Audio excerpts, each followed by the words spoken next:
So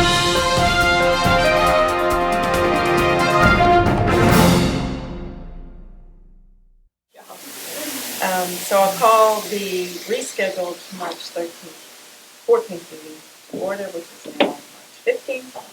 And committee comments, we do not have any fun. So I will turn the meeting over to Virginia for student comments and reports. Thank you. Recently in the high school, today we have the senior exit assembly, which is where we watched a video that stood for Acknowledged Care and Treatment. It was basically about when you're kind of out in the real world, just seeing people who might not be going through the best time and trying to help them and see what you can do. And like if you're having a tough time, know that there's places to go. And right after that, we had some alums from DS who graduated last year, Josie Cavell, Gus Laughlin, and Mary Kate Sharon, talk about their college experiences and what it was like leading DS. And they also did DS, definitely prepared them very well for leading. And then senior lunches have also started. I actually had mine on Monday, and it's basically with Ms. Shaggy, who's head of guidance, and Mr. Smith. And we talked about our experience with DS and what we liked, didn't like, what to change, like to keep. And there's about 14 of us, and we all said that we felt like we really had a close bond with all of our teachers, and that we could really relate to them, and they could relate to us, and all really cared about us. And then also Pippin, which is the high school musical, starts Thursday at 6:30, and Friday is going from 7 to 9:30, and Saturday it's at 1 and 7. And tickets are available out here. Yes, they are. Great. Thank you, Virginia. Thank you. Thank As you. always. Have a good one. So our principals and other administrators are not here, our headmasters and other administrators are not here tonight, but if you have any questions or comments, if you have any comments about their reports, we're happy to hear them. If you have any questions, if we can answer them, we will. If we cannot, we will get you answers. Any questions? I just had a comment about the mid-school math program that Mrs. Raymond went on. That seemed really great. The what you went out west to do. I was really impressed with the program and what she said she learned out of it. That was neat. Right.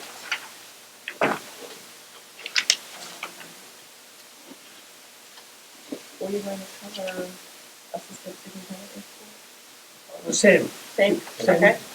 So that is on educator evaluation and MCAS 2017. I know we've had some information in our consent agenda and communications on MCAS, which is now electronic. In 2 grades. Our 4th graders and 7th graders will be taking their tests electronically. That is happening throughout the state, and we will be ready based on that experience to go full electronic in 2018.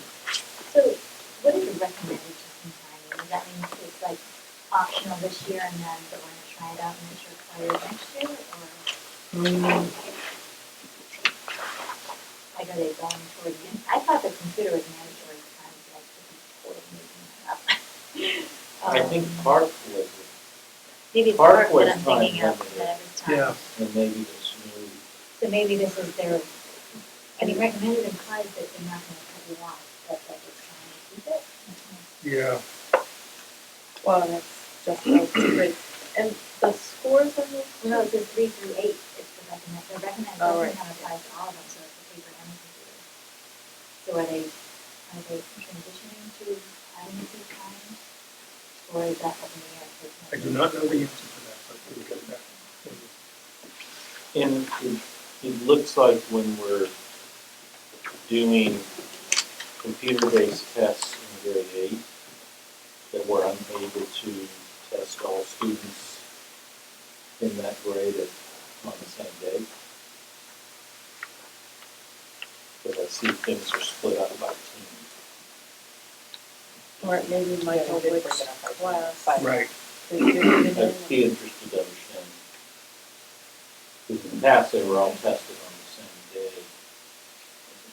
So for the computer version, it's not required, the same day testing. And because the electronic versions, there are many different forms that students are randomly assigned when they log in to that test. But I would be interested because we don't have the capacity, we're just, for whatever reason, choosing to spread out test administration. Yeah. Their paper. But they're paper. Their paper. Oh, you're right, sorry. Another question.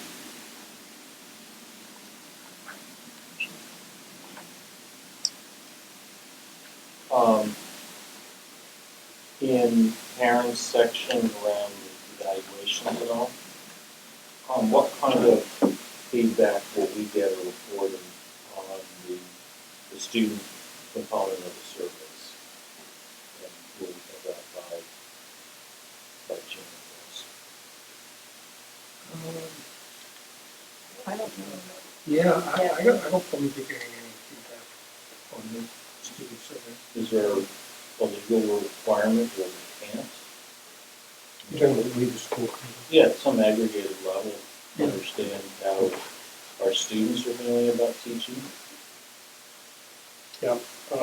And why would we send it out as opposed to other people? No, What do you mean, other? well, No, because aren't there other surveys? We don't No, I get mean, reports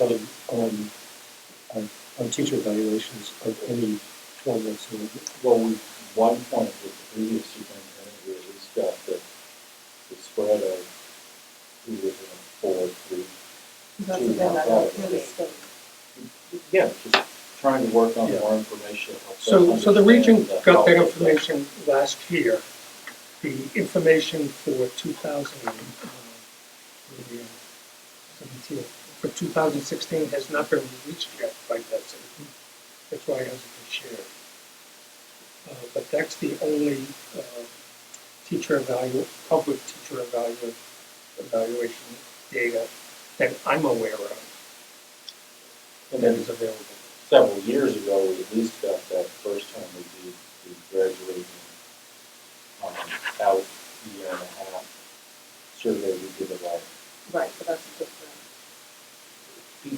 I mean, it's Us our understanding, students, but yeah. it's not part of the evaluation process, so it's research. Correct, but us understanding how our students are viewing the teaching experience to me helps us better understand what we need to invest in. So that's the alumni survey. The alumni survey is helpful because that gives a contrast to, answering a very important question of was I well prepared to succeed in whatever I chose to do, and some of the qualitative and quantitative data we get around that would be helpful to see that. Right, but that's Again, separate to this. That's separate, but I'm just saying that we have been starting to look at broader ranges of information. I think you make a valuable point, and certainly the school committee would be well educated by knowing in aggregate how students are evaluating teachers. But I would say it may be premature to ask for this specific information. The use of mandatory student evaluations is pretty new, and I would think it may not be welcome in all quarters to know, even de-identify that information is supposed to be. We certainly could get it, but I'm not sure that. It's just like when we have enough teachers answer that teacher attitude survey that the state does, and we have enough participation, they're able to aggregate the data. Again, that to me, it's the whole range of how our key participants and stakeholders in our system feeling about the organization that they're a member of. I don't disagree. I think One more comment. Sorry? comment back. Go ahead. Oh, yeah, I was going to say, one final comment there, and that is that the state does what the state does. The state isn't going to deal with, I don't think, with this particular piece of the information process because it's not standardized across the Commonwealth. That would put it into the hands of somebody at the region that may be a burden that we don't want to burden somebody with. Somebody obviously is going to have to churn through this data. I could be mistaken. I think it's more simple than that. Oh, good. I don't think that that information is legally available to school committees, the student feedback data. I really think it's not. I wouldn't think Teacher X's information that Teacher X is going to attach would be, but I would think some summary data. Yeah, So I'm you not have- sure. you can have I that will as be a- looking And, at and you may be right still, though, that it's not, I don't know. Anyway, A takeaway question. And we have three. I have a fourth. Okay. I will be following up on the alumni survey. Yes. Related to educational evaluation. Anything else?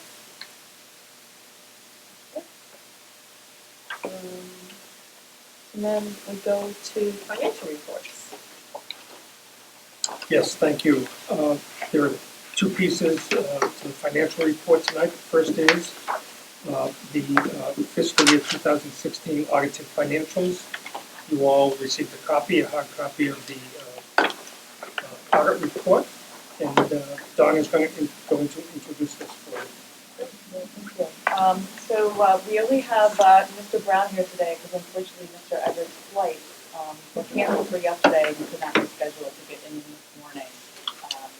But he sent his regrets that he can't be here, and if there's any questions we can't answer, we'll relay those back to him and get back to you as soon as possible. So we are fortunate to have Mr.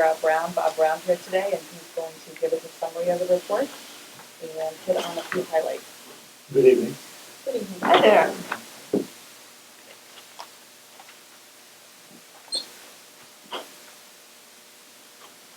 We did the fiscal 16 audit report for the district. Just want to mention a couple of things. You didn't have a necessity to do a federal grant audit because you didn't have $750,000 in federal spending. I particularly mention it because it used to be $500,000 and we got to $750,000. And on our 5 audits, we didn't have $500,000. So nothing unusual happened. So you won't be subjected to that requirement in the future either. But I did want you to know that I'm going to take it along.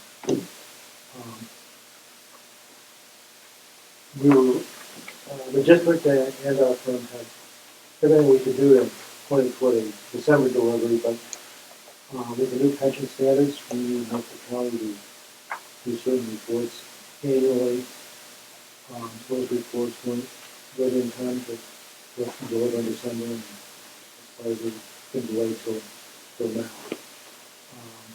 We hope that takes quickens a little bit in the future because it is an annual requirement now that we record the pension liability on the financial statements, particularly because we have 6 clients in the town as well. I just want to mention that. Everything well as far as the auditing goes. There's nothing significant to mention in the management level. There's no satisfying 15 letter required. There's no significant deficiencies. The district is in good shape as far as retaining its records and producing the records we need in order to form the audit and then do the financial statement conversion to GAAP statements. One thing we do mention, we consider the most important statements, for local use. Page 17 is your budget statement. We consider that the most important statement for local users. And prior to that statement is pages 13 to 14 are the fund level statements which are not the full accrual statements, which have numerous changes. And these are 13 and 14 be a balance sheet, P&L would be a little more accustomed to seeing in the local reporting. As you said, you operate based on the budget, so it's not statement for users or, finance committees and things like that. If there's any questions regarding those, willing to answer.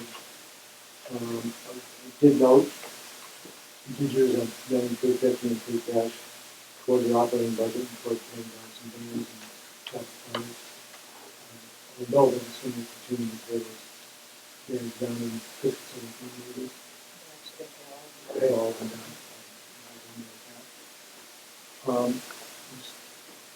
The P&L is grossed up from from the local numbers because the state pays a portion toward the Massachusetts retirement system for the district, and that amount is $3,096,000 from here.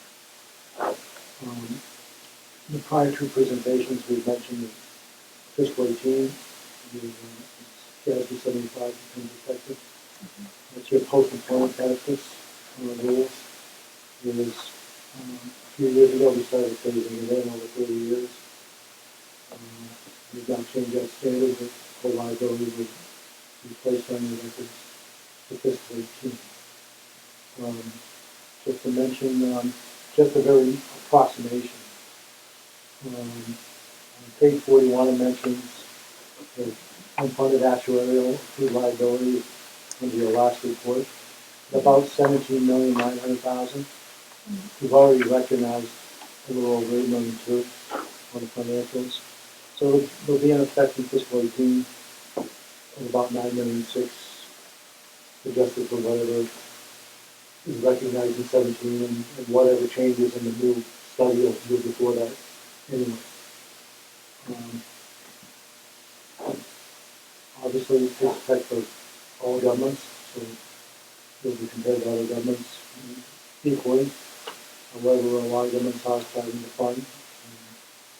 Some of them are starting to, a bigger percentage of year by year is starting to seriously fund it. So eventually, to the extent you fund it, it could affect your comparison with other similar governments when it comes to the agency. These are the highlights I wanted to mention, but so if there are any questions, everybody for it. Everything went well on the auditing and did a good job.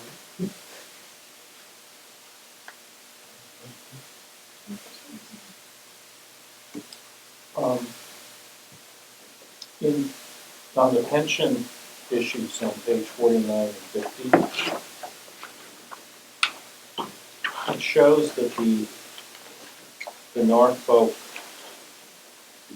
plan, its total unfunded portion has started to decline between 2014 and 2016. But, Yes. but our liability has gone up. Do you have any sense of why that could be happening? Because I thought it was a fund that was kind of managed as one big nebulous pool of employees, regardless of whether they were from Dover-Sherborn or Franklin or wherever. Well, the 14 got in your statements. So the first year we had anything in the statements was fiscal 15. And it was based on we essentially rely on the audit reports we receive from Norfolk County.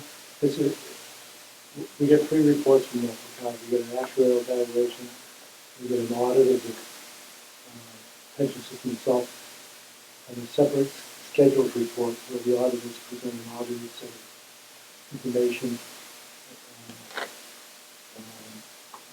It goes through all the information out and all the entities that are part of it. And we really would have to rely on the audit report. But the only capacity I have right now is going from 15 to 16 on the reports they gave us, which don't include the 14 number they're being funded. So page 50, I'm looking at page 50. Okay. and again, depending upon whether you state it as January 1 or December 31, it shows that between the prior year and the current year for this report, the liability grew by 500,000. Yes. Okay. But the entire pool in the previous schedule shows that the total liability is going down. So I'm just wondering why. Or this may be a, That's Well, from 14. this may be questions for, Well, the one on 49 is the unfunded amount as opposed to the recognized liability. I'd have to go into their reports and see what they recognize. The total recognized liability is. You know,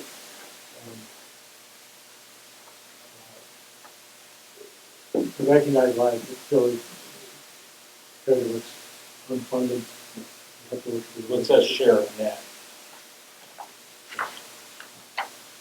And again, maybe this is in Jim's survey. Well, But one of these is a 1-year period, and the other is a 2-year period. right. So isn't it It comparing does, apples to oranges? it does show our percentage net of the liability December 31st, 15 is 1.13%. That's on page 50. Okay, Yes, Right, we should. so It did go up from 1.09. I'm not sure if that percentage changes. Gets to what you were talking about. and then, do you know, a couple pages further in, is a, to me, a new schedule? I don't know if that's part of these Which Gatsby, page 52.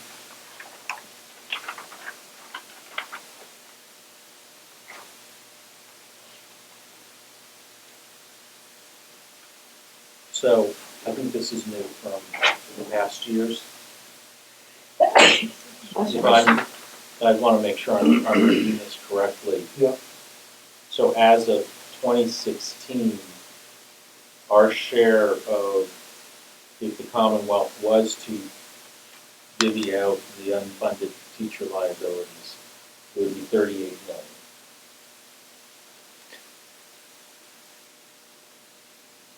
And that, for some reason, that increased by $9 million from the Yeah, they prior were, reporting period. yeah, I think they just changed some of the assumptions a little bit. So if the state did change its policies, we have a $38 million exposure just for the region. That's the share they're absorbing. Yeah. You know, what it- Yeah, which has happened in other states, so out in California Right. and Maryland and Connecticut, I think it got just proposed that they're pushing that liability down to school systems.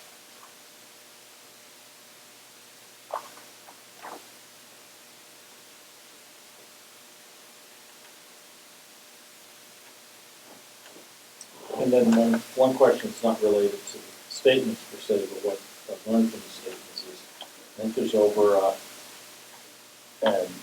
$700,000 fund balance in community education. Is that a program which is kind of self-organized and What time is it? no, I'm just curious that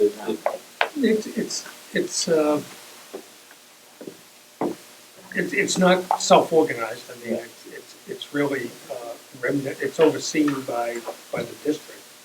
The majority of the funds that are associated, the majority of the dollars that are associated with that fund are actually generated through both the Dover Extended Day Program and the Sherborn Extended Day Program.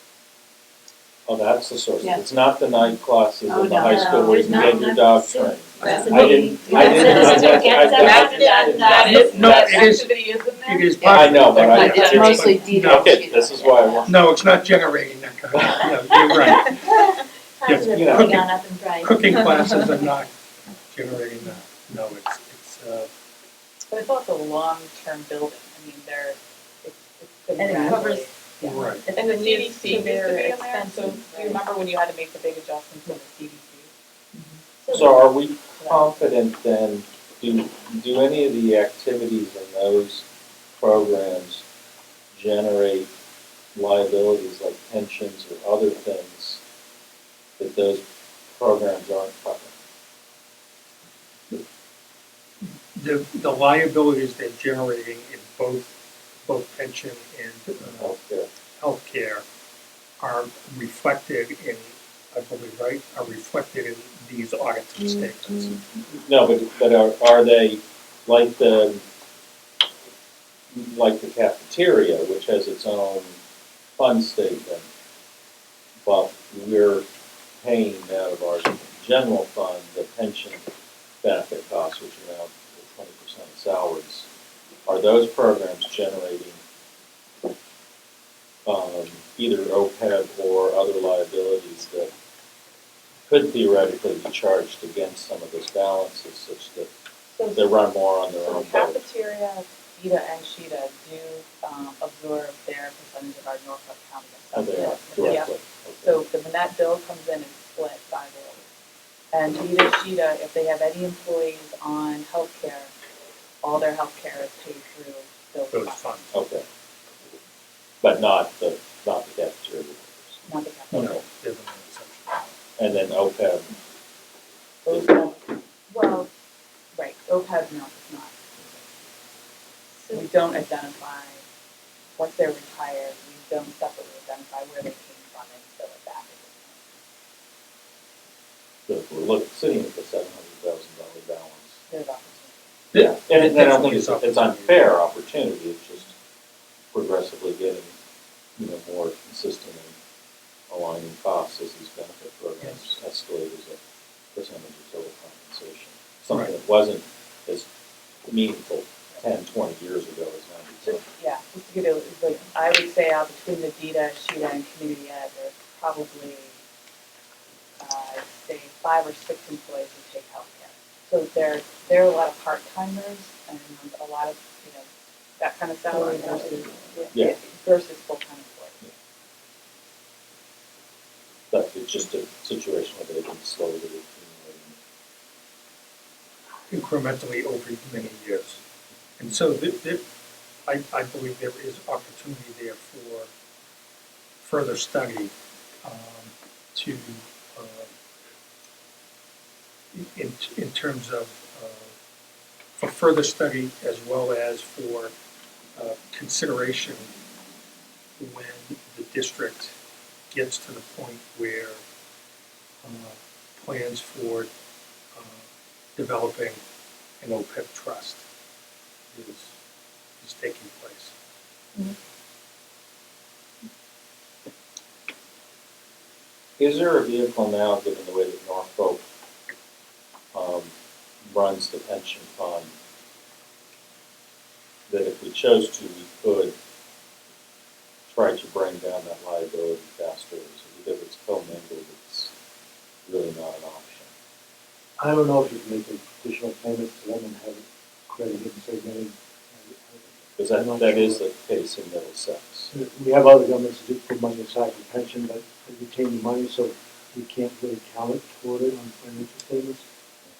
This way there's an extra fund that they have, but it doesn't reduce the pension. And then they take that money and hand it over to the state group to invest or something. They could use it to pay to the county or the state, in your case the county. They can probably use it to pay your pension payment to them. But usually when there's extra funds, there have not been extra funds established lately because they're putting the money for OPEB. We do have some governments that, more like 10 years ago and back, had their own funds for pension, but not more large amounts. And they've often been redirected now for OPEB. And were they using those funds to pay their annual contribution fee? In almost every case I saw, it was just money sitting there and growing. I see. At one time, they wanted to do more than the county was doing. Right. No, if it's a separately managed account and you contribute more, then prioritization formula so that you either get funded to 100% faster and your increases are a little less. But Yeah. again, that only works. If you're allowed to do that with. Yeah, it's like in Middlesex, you have individual entities that are 40% funded, but some of them are about 50% because they have been contributing more than their mandatory minimum.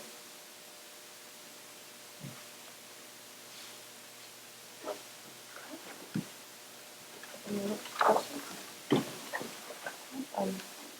We appreciate you taking the time. Thank you. Yeah, thank you Very very much. much. I've been We're sorry we instead had of last time. It changed the meeting. Thank you, boss. Thank you. Thank you. Moving on Monthly, to the monthly report. So you have, I sometimes pick funny dates, but it's mainly to give you the most up-to-date information I can. So we had a couple of things going on at the first of the month, so I figured if I gave you March 9th, you wouldn't balk at not having February 28th. On the revenue side, there really is no new news to report. I just noted that when we get to May, I wanted to point out that there might be 2 transfers from the revolving funds that I might ask the committee to consider not making this particular year, based on a couple different circumstances. But you'll note, if you look at your fiscal year 18 budget, we did not budget for any of those smaller transactions that happened. What we're finding is money crossing each other, and in fact, on your athletic revolving fund, the budget was to bring in 25,000. We don't have 25,000, and that would completely deplete that account. So to maintain the purpose of those accounts, I think it's best to stop the ins and outs, and we'll look and see if we can financially do that on May. So just something to think about. On your status appropriations, now that we're getting a little bit closer to the end of the year, I'm starting to put some more numbers down and making some projections. So salaries right now, it looks like we have a positive salary variance of around 67,000. Most of these have already been previously discussed. The new one is that I did project the stipends and coaches line items. So what I was able to do was add in there the 2 freshman teams that were not filled this year. So that helps the number go up to 16,000. We're still anticipating using our full substitute line items at both the middle school and the high school. We do have several long-term substitute situations going on. And we're also at this point, especially with the storm yesterday, considering using all of the custodial service salary line items that are on the expenditures, with the sort of the heavy budget work behind us, we did go back and just revisit our projections on healthcare and prove them up for any activity that had happened since they had been projected in November.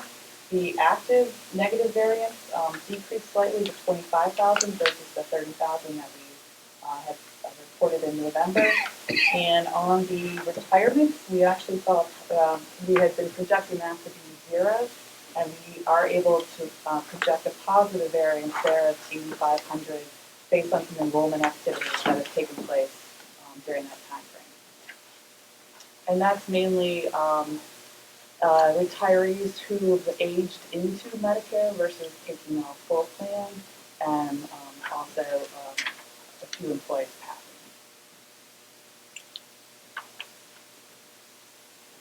But those, the OPEB retired piece seems to be reflected on the last sheet, but not the improvement in the deficit. Because there's more than just healthcare in that the line for the active employee. Yeah, insurance active employees. Yes, so it's more than just healthcare. So something else is There's driving other up by 10,000. Some of this Medicare FICA is sitting in there, and that's driving that right now.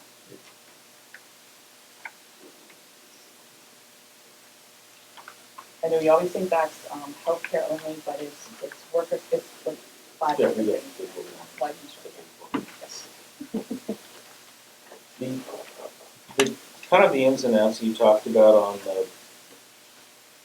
revolving funds. Which of these charts in this book kind of links it together? You don't get a great, they lump them all, it's, non-major governmental fund, but I think it's mainly, they go through there. I would say this is, I find this sort of difficult to translate into our world because of all the way they group things. But if you look at, If you look at page 13, there's an actual column for community education funds. Yep. Yeah, but that doesn't do The with all. The revolving, Yeah. I'm sorry. Yeah, No, that's right. there's, right, the revolving funds, are sitting in the non-major governmental Non-major. based on their, Yeah. their dollar value. But that So six those are- 600,000 is a whole grab bag of Yeah. things. And you've shared that with us. Yeah, in the previous meeting. quarterly reports I give you on the revolving has all the totals of the gift fund, the building fund, Yeah, it does. the Parking. parking. Well, the building parking is one fund. But what we did, so when you budget parking in your general fund, anytime you go over, you exceed that, which we did last year by like 14,000.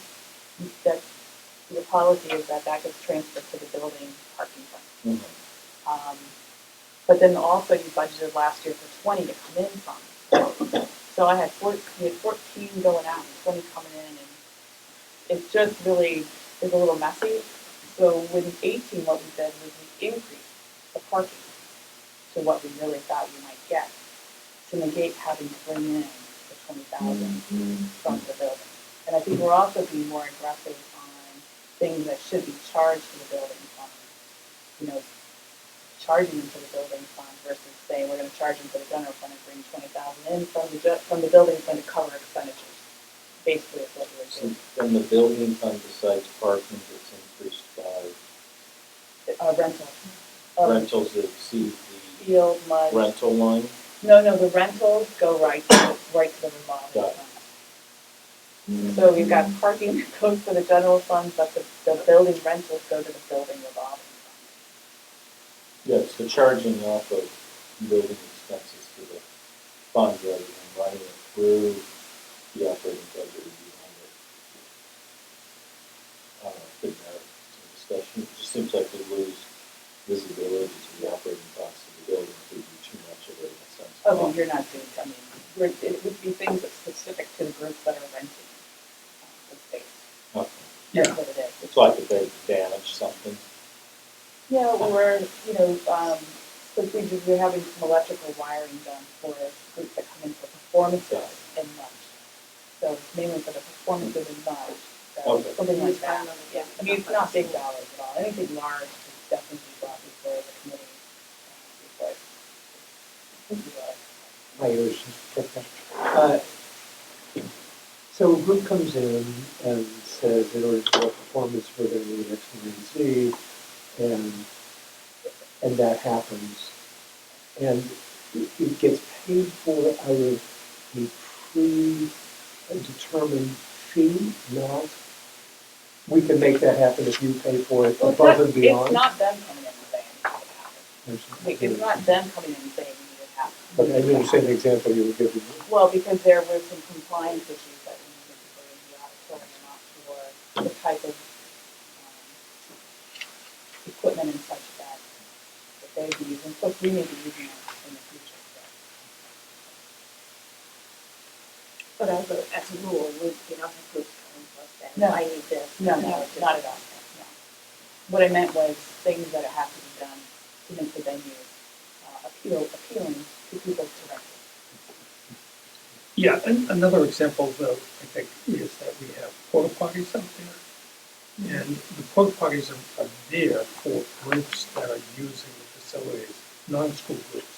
Because when our school groups are using the facilities, our buildings are open and That's for them to use. So the annual rental of those porta potties has always come from the operating budget. But now we're thinking, But now we're thinking that should come Oh, from just building charge. rental Oh, charges okay. and building rental. Identified costs of actually Yes. making the facility available. Exactly. Some newer music stands for being built with foundation things. Brighter lights. I just really would like to thank both Bill and Dawn. I think the audit, from everything we can see, went smoothly. Got a nice clean report, great information, clearly presented.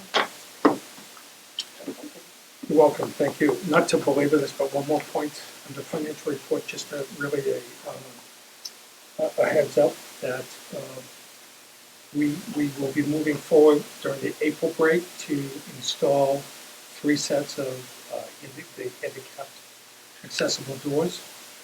This was talked about at previous meetings as we were finalizing the capital plan. Originally, that's being funded through the superintendent's reserve line item account. So we will be, you'll notice after April vacation, all things smoothly, Yes, no. there will be automatic doors for the main entrance at the high school, the back entrance at the middle school, right out here, and then the first entrance you come to if you leave the middle school in the back of Hillcrest. So we'll be able to pay for almost all of that. Originally, we fine-tuned our estimates and received some additional estimates that allowed us to do the 3 sets of doors rather than just 2. great. And the other, one other thing I wanted to make note that wasn't in my report, the van was ordered and is scheduled to be delivered like the 1st of April. And Beth has already got that schedule set, so I'm keeping my fingers crossed that it actually does. But Chris Hendricks has been great about staying on the multiple groups that touch this vehicle to make sure we get it as soon as we can.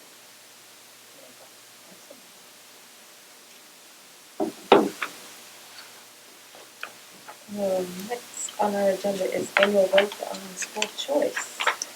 So there's a very brief memo in your packet regarding the requirement that all school committees make an annual vote whether to participate or not participate in school choice. Dover-Sherborn Regional has traditionally and historically always voted not to participate. And it's pretty clear that even if we wanted to participate, we really have no room to participate.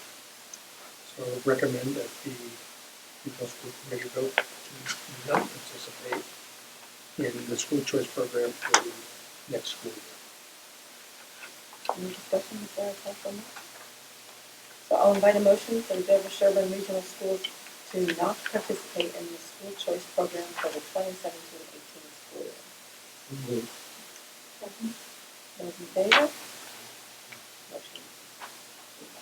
Before you move on, while Bob is still here, we should have actually made a motion to accept the audit. Oh, okay. I mean, that's fine. Like it's down called the AR. You do need to put that motion on. I will invite a motion to approve the Dover-Sherborn Regional School District basic financial statement. I think we'll vote to accept it. To accept it, all right. June 30th, 2016. So moved. Any further discussion? Those in favor? Motion passes. Thank you, Bill. Thank you. We have a first reading on a new updated student driving and parking policy. This was discussed when it became apparent that at the high school with the new spaces available to students, that after graduation, Mr. Smith would like to allow, and the administration would like to allow sophomores to drive this year. So what you have here is the old language, some suggested new language, and we will vote it most likely at the April joint meeting, so that we have it in place before Graduation. it's done. So I have a couple questions. So, the line seniors should use the driving regulations and lose their driving privileges, is it felt that that's not necessary because the handbook covers all The that? handbook details Okay. all the requirements to get the permit or the pass to drive, and any repercussions for abuse or whatever. Well, technically the language doesn't say that, in the sense that it says seniors who comply with, that sentence basically just says how the seniors get to drive. I mean, I don't know that anyone would argue it. So But if you have technically it doesn't say that If you have yeah. suggested language, Kelly, could you just Yeah, share sure, that with us? definitely. With That'd be good. It was not language. But yeah, I think that's Richard? In the next last language, the sophomores will be able to drive. I would change that to sophomores will be able to and I would say after graduation of the year in which drive. they Yeah, but they're sophomores, we know which graduation No, it's but talking about. I just figured I was old After enough. their After graduation. senior graduation? I would stop where I figure out. We're not writing law, we're just writing policy. So with, Anyway, mine was a serious comment, I don't care. with, Am I not serious? with All right, you two juniors, can go on the policy committee. Michael? with juniors, and I'm not suggesting it should be in the policy, it's more of a point of information. Do they have priority for juniors who can demonstrate after-school activities, either sports or? There is an allowance for people, so if there were a lottery this year, it's my understanding there isn't a lottery. For I'm meeting with John to come up with this, but they can, students can come and make a Yeah, pick. through sports or work or other sibling responsibilities or whatever, that they get priority on the spots over. But I heard from Mr. Smith that this year it looks like we will not have to have a lottery. For juniors. Correct. So as that more of them have been getting access to licenses and cars, They've we've been able. we had 43 million. Yeah, that was the, it was One only last year, so we don't Well, and less work, for the admin staff, Yeah. managing a lottery. Yeah, know. exactly. And the special pleas and things like that, I need a one-day pass. So if anyone has changes, suggested language, concerns, I think that they it's think great. about afterwards. We talked about it at school council the other day, and the group was appreciative of the policy, because as Mr. Smith said, sports towards the end of the year, it's a real help for families. If students who do have access to cars, sophomores who do have access to cars, are able to do that post-graduation. So he was very, very much in favor of that. Thank you. Consent agenda is the approval of minutes of December 16th, 2016, and February 28th, 2017, and an overnight trip to Medford. to Tufts on Friday, April 2nd, for the Global Leadership Program. So several of us were not in attendance on You're still You can on. still vote. the 16th. If we like. I moved that we consider it. Thank you. Is there a second? Any further discussion?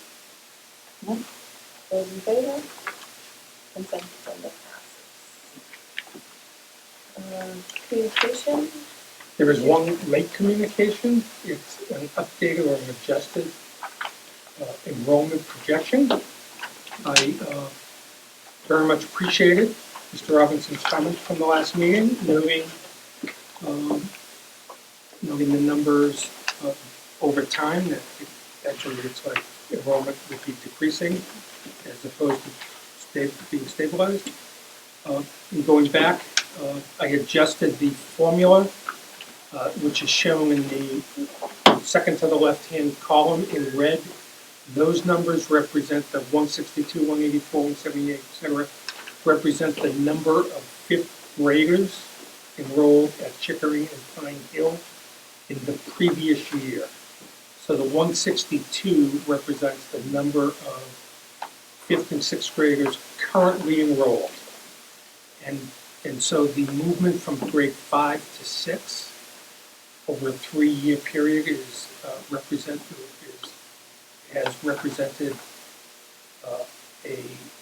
an enrollment rate in grade 6 of 102%. This worksheet now, the formula now represents that calculation. So it makes a difference in that projected total column on the right-hand side. So this adjustment does certainly indicate, certainly visually, that enrollment is projected over the next 5 years to remain stable. Is the 184 number, was that updated as well? The 2018-19? 184? Yeah. Yes. Okay, so that increased. Yes, all of these are all of those numbers changed. And to be honest with you, I look back at my records and I had no rationale for why the numbers that were in that original worksheet, in that column, were those numbers. There was a formula that was in there that turned out just to be wrong. So the bubble is not going away. It's more of a plateau. Well, you don't have 190s.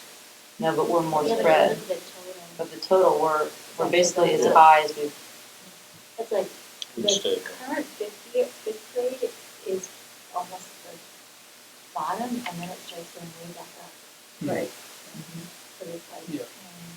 There's a slight dip in 3 years, but Yeah, it 1191. comes back.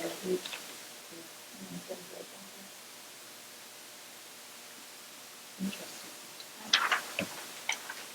Why it's hard to project in two small towns, right? Yep. Yeah, absolutely. But it's unusual that we've moved to more middle schoolers than we were having fifth graders. I think if you look far enough back, you see some attrition, that your fifth grade was in a sense your peak number of students spread across the two towns, and then after that you sort of see presumably the movement to private and Yeah. parochial. I don't, this is just an observation. I think that what has happened over the last few years is that newer families coming into town compared to historically are moving into town with middle and high school students, where that probably was more of an anomaly historically. New families would most likely, the majority of them, be moving in with elementary age. No, the flip side, you see that with births, at least in Sherborn, down substantially compared to executive. Right. We're importing our kindergartners now. Bringing them. Not growing up. Yeah, exactly. Other people We're not say throwing them all. I said, are you gonna use Steve King's quote? No. Michael, what's interesting? No. In the recent census for age 0 to 5 that we got from Sherborn Town Clerk, which we use for the kindergarten projections, in both Dover and Sherborn, the number of age-eligible 5-year-olds a year ago were the highest, given the records we had going back 7 or 8 years.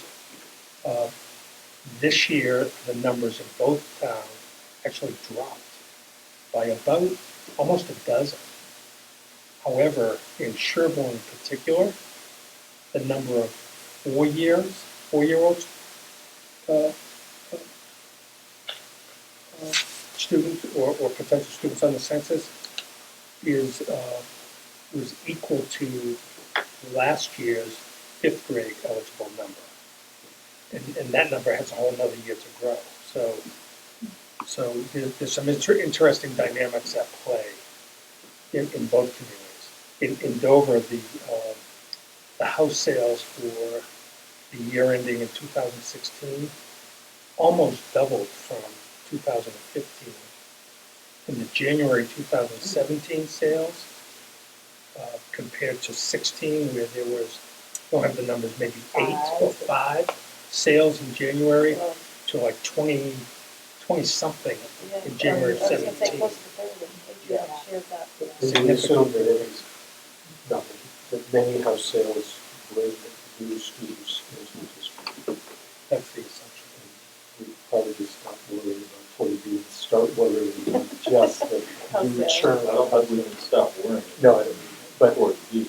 no, but I mean, if those numbers hold, it means that it's an increase. That does bring up the question of, do we have any established communication, at least in the Sherborn, regarding 40Bs, where they are, and what we can do to negotiate 40Bs that are more downsizing friendly than family friendly?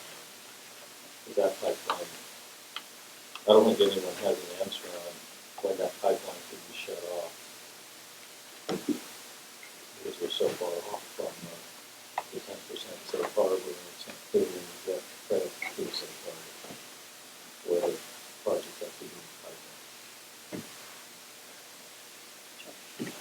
Yeah.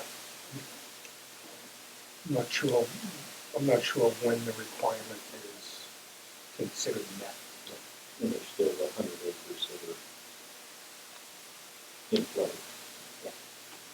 The family wants to sell. Which reminds me, Saturday is the Sherborn Warren hearing, Saturday meeting.